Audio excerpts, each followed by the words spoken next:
Hola, soy Roberto Colmenarejo, soy sommelier y docente de la Facultad de Turismo y Ambiente de la Universidad Provincial de Córdoba. Les envío este pequeño video para participar del área temática Alimentos y Territorio del foro virtual. De lo que quiero hablarles hoy es de un vino patrimonial de la provincia de Córdoba. ¿Por qué digo un vino patrimonial?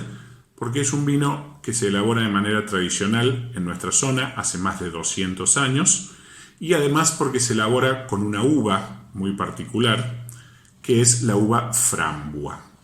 A esta uva también se la conoce habitualmente como uva Isabela o uva Chinche.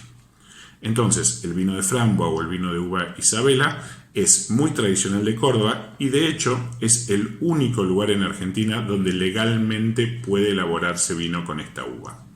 ¿Por qué?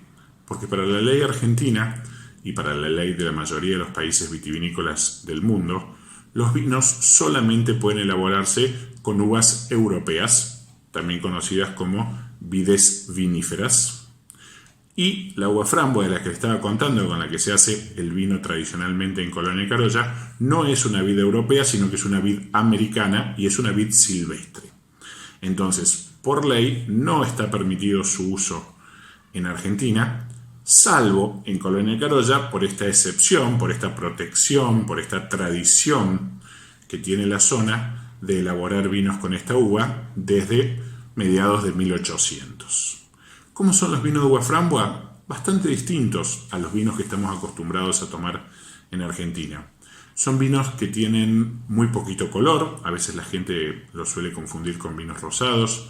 Son vinos que en la nariz recuerdan inmediatamente a frutas, huelen mucho a frambuesa, a frutillas, tienen algunos tonos herbales. Y cuando uno lo prueba se sorprende porque a pesar de ser un vino tinto, es muy livianito en la boca, muy fluido, tiene una rica acidez, a veces es dulce, a veces es seco, depende cómo lo haya elaborado el productor. Y lo más interesante, es un vino tinto que no tiene sensación de astringencia, que no raspa en la boca porque la uva casi no tiene carga tánica. Es un vino que es muy fácil de beber, que se recomienda beber refrescado y es un vino que acompaña muy bien, marida muy bien, para usar un término específico, con los fiambres y quesos que tradicionalmente se hacen en la región de Colonia Carolla. Dicen que los maridajes regionales no fallan nunca. Así que si alguna vez andan por Córdoba, los invito a probar nuestro vino de uva Frambua, o Chinche o Isabela, como quieran decirle, con los embutidos locales. Les aseguro que les va a encantar. Muchas gracias a todos.